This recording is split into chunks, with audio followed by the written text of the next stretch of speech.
हाय, आप कैसे हैं सद्गुरु? मैं स्काई हूँ। रायन मेरा भाई है। और मैं उस रूपांतरण के बारे में जानना चाहता हूँ जो लोगों में आपके केंद्र में आकर होता है, क्योंकि मैंने उसमें वापस आने के बाद ज़बरदस्त बदलाव देखा।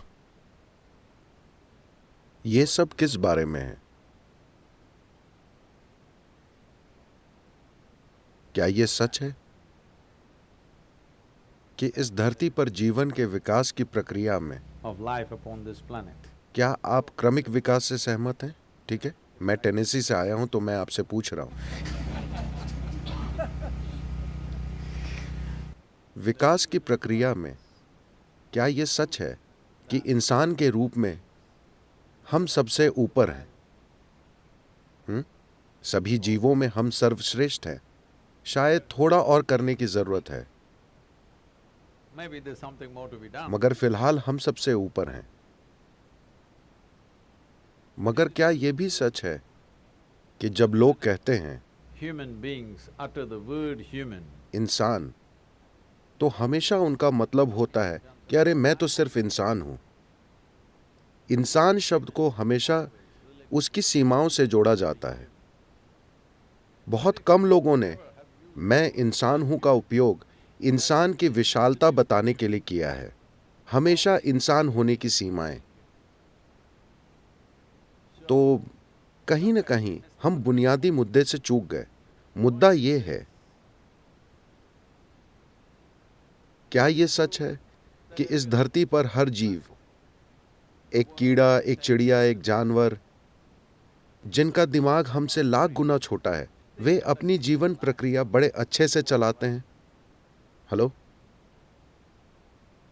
क्या ऐसा है? जब मैं जीवन प्रक्रिया कहता हूं, हम पैदा हुए वे भी वैसे पैदा होते हैं, हम बड़े हुए वे भी बड़े होते हैं, हमने जीवन चलाया वे भी जीवन चलाते हैं, हमने बच्चे पैदा किए वे भी बच्चे पैदा करते हैं। हम ये सब बड़े झमेले के साथ करते हैं। वे इसे यूं ही कर लेते हैं, हाँ या ना? हर मामूली चीज के लिए हम बड़ा हंगामा करते हैं। वे आराम से कर रहे हैं। विभिन्न जीने मरने की तमामों प्रक्रियाएं वे बिना किसी झमेले के कर रहे हैं। हम हर चीज बड़े झमेले के साथ करते हैं। क्या यह बुद्धिमत्ता का सबसे ऊंचा स्तर दिखाता है? हम खुद को सबसे बुद्धिमान मानते हैं और इसमें शक नहीं कि हमारी न्यूरोलॉजिकल प्रक्रिया धरती पर सबसे ज्यादा विकसित है। हाँ, हमारे पास सबसे विकसित न्यूरोलॉजिकल सिस्टम है। That we must be able to sense and feel and तो हमें बेहतरीन तरीके से महसूस करना, अनुभव करना, समझना और व्यक्त करना चाहिए। मगर धरती पर अभी कोई दूसरा जीव इंसान की तरह संघर्ष नहीं कर रहा। ऐसा इसलिए है क्योंकि आपको एक सुपर कंप्यूटर मिला है। क्या आप मुझसे सहमत हैं कि यह धरती का सबसे परिष्कृत यंत्र है? आईफोन नहीं, आए। पर अब सवाल यह है कि क्या आपने यूजर्स मैनुअल पढ़ा है? बस लोगों ने यूजर्स मैनुअल ही नहीं पढ़ा है। धरती की सबसे जटिल मशीन का और कैसे भी गलतियां करते हुए उपयोग करने की कोशिश कर रहे हैं। हर चीज एक समस्या है। मुझे एक चीज बताइए जिससे इंसान दुखी नहीं है। अगर वे गरीब हैं तो गरीबी से दुखी हैं। आप उन्हें अमीर बना दीजिए तो वे टैक्स से दुखी हैं। अगर पढ़े लिखे नहीं हैं तो दुखी हैं। उन्हें स्कूल में डाल दीजिए, भारी दुख। शादी नहीं हुई तो दुख, उनकी शादी करा दीजिए। मैंने कुछ नहीं कहा, मैंने कुछ भी नहीं कहा।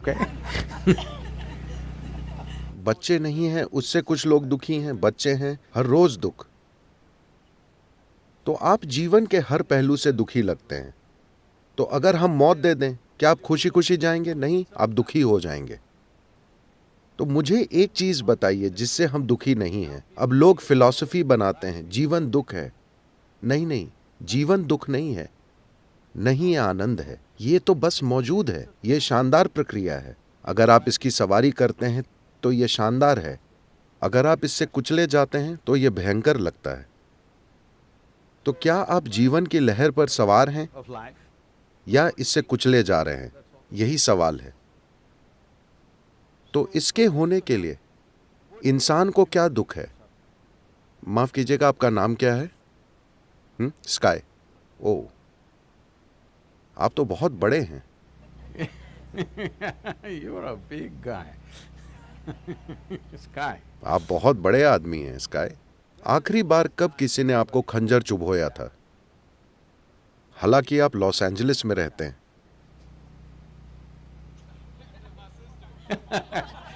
वो बहुत पहले हुआ था।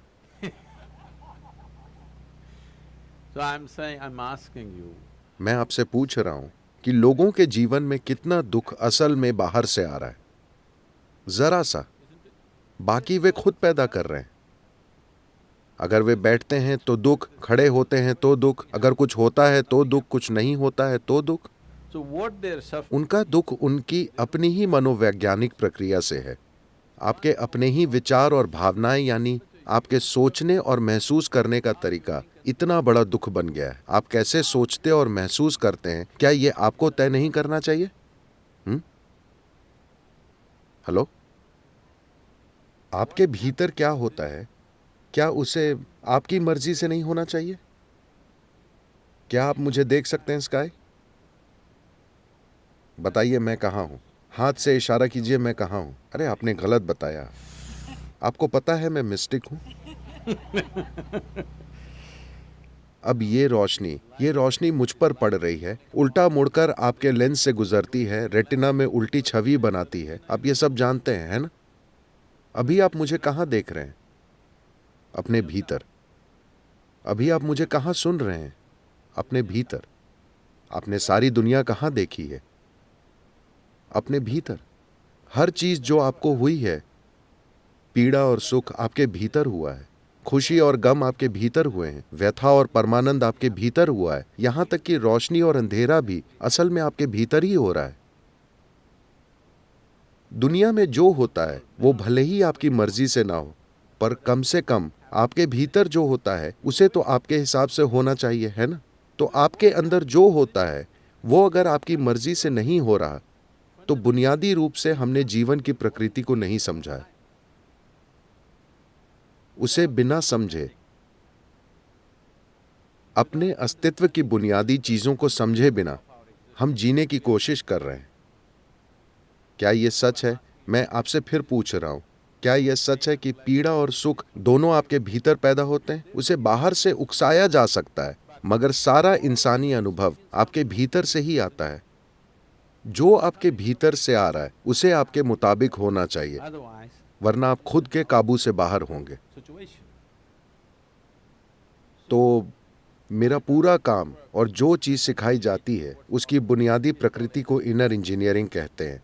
मतलब हमने दुनिया को कई तरह से इंजीनियर किया है, जिसने हमें जबरदस्त आराम और सुविधाएं दी हैं। क्या आप मेरी बात से सहमत हैं कि हम असाधारण सुविधाओं का आनंद लेने वाली सबसे आरामदेह पीढ़ी हैं, जिसकी कोई पीढ़ी कल्पना भी नहीं कर सकती थी? हाँ या ना? जो राजाओं के पास भी नहीं था 100 साल पहले, आज आम लोग उसका आनंद ले रहे हैं, है ना? आप कौन सा रथ चलाते हैं? कितने घोड़े हैं? हाँ, मैं कह रहा हूं महाराजा भी 400 घोड़े नहीं चला सकते थे, ठीक है? तो ये सब मानवता पर बर्बाद हो रहा है, क्योंकि लोगों का जीवन का अनुभव बेहतर नहीं हुआ है। क्योंकि आपकी खुशहाली कभी बाहर से नहीं आएगी। बाहर से आप आराम जुटा सकते हैं, सुविधाएं जुटा सकते हैं, पर खुशहाली पैदा नहीं कर सकते। खुशहाली सिर्फ आपके भीतर से पैदा हो सकती है, क्योंकि इंसानी अनुभव भीतर से पैदा होता है। इससे फर्क नहीं पड़ता कि आपके अनुभव की प्रकृति क्या है।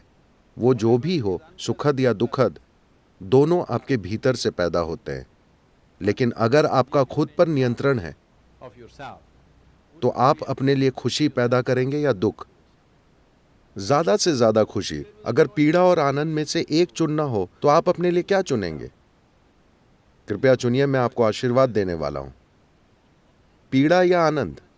हाँ, कम से कम अपने लिए तो निश्चय ही सर्वाधिक खुशी। आप अपने पड़ोसी के लिए क्या चाहते हैं, इस पर बहस हो सकती है, इस आधार पर कि उन्होंने आज क्या किया। मगर खुद के लिए जो चाहिए वो 100% साफ है ना? इतनी साधारण चीज क्यों नहीं हो रही है? Simply because this क्योंकि ये दिमागी गतिविधि क्रमिक विकास की प्रक्रिया में नई है। ये एक नई घटना है। ये बड़ा दिमाग, नई से मेरा मतलब है सिर्फ कुछ लाख साल पहले, पर विकास के पैमाने पर यह नई है। तो हमारे पास एक ऐसी बुद्धि है जिसके लिए हमारे पास एक स्थिर आधार नहीं है। आपको यातना देने के लिए किसी और दूसरे की जरूरत नहीं है ना? आप खुद ही काफी हैं। आपको कोई बाहरी मदद नहीं चाहिए। आप अकेले कहीं बैठकर वहीं नर्क बना सकते हैं, क्योंकि आपकी अपनी बुद्धि आपके खिलाफ हो गई है। आप इसे कई आकर्षक नामों से बुला सकते हैं। आप इसे पीड़ा कहें, डिप्रेशन कहें, तरह तरह के रोगों का नाम दें, मगर दरअसल आपकी बुद्धि आपके खिलाफ हो गई है। एक बार आपकी बुद्धि आपके खिलाफ हो जाए तो कोई नहीं, दुनिया की कोई ताकत आपको नहीं बचा सकती, क्योंकि हम आपको जहां भी ले जाएं आप दुखी ही रहेंगे। कुछ लोग सोचते हैं कि एक दिन वे स्वर्ग जाएंगे, वे ठीक से रहेंगे। मैं पूछ रहा हूं, क्या आपके पास कोई सबूत है कि आप पहले ही स्वर्ग में नहीं हैं और उसे बर्बाद नहीं कर रहे? आपके पास कोई सबूत है? नहीं। Do you have any proof? No. Maybe you're already in heaven and making a mess out of it. शायद आप पहले ही स्वर्ग में हैं और उसकी दुर्गति कर रहे हैं, क्योंकि अगर आपका दिमाग काबू से बाहर है तो आपको चाहे जहां ले जाया जाए आप उसे खराब कर देंगे, है ना? जरा कल्पना कीजिए, 100 साल पहले लोग इसी जगह पर कैसे रहते थे और आप कैसे रह रहे हैं। उसकी तुलना में क्या शिकायत करने के लिए कुछ है? हेलो? ओह, लेकिन हम हमेशा शिकायत करते रहते हैं। इस धरती पर कोई हमारी तरह भुनभुना नहीं रहा। तो समस्या बाहर की नहीं है, बाहरी हालात जरूर हैं। कुछ हालात हमारे मन मुताबिक होंगे, कुछ नहीं होंगे। ऐसा ही होता है। आपके परिवार में चाहे 2 ही लोग हों, तब भी क्या हर चीज आपकी मर्जी से होती है? नहीं, वो कभी नहीं हो सकती। बाहरी चीजें पूरी तरह आपके हिसाब से कभी नहीं होंगी। कुछ हद तक हम इसे संभाल सकते हैं, लेकिन कम से कम जो आपके भीतर होता है उसे तो पूरी तरह आपकी मर्जी से होना चाहिए। अगर अभी आपके भीतर जो हो रहा है वो आपकी मर्जी से हो रहा होता तो आप खुद को सुख के सर्वोच्च स्तर पर रखते या नहीं? उसके साथ बस इतना ही हुआ है। हालांकि मौत से भी सामना हुआ, पर कोई फर्क नहीं पड़ा, क्योंकि जो आपके भीतर हो रहा है वो आपकी मर्जी से हो रहा है। कोई जादू नहीं, बस इंजीनियरिंग।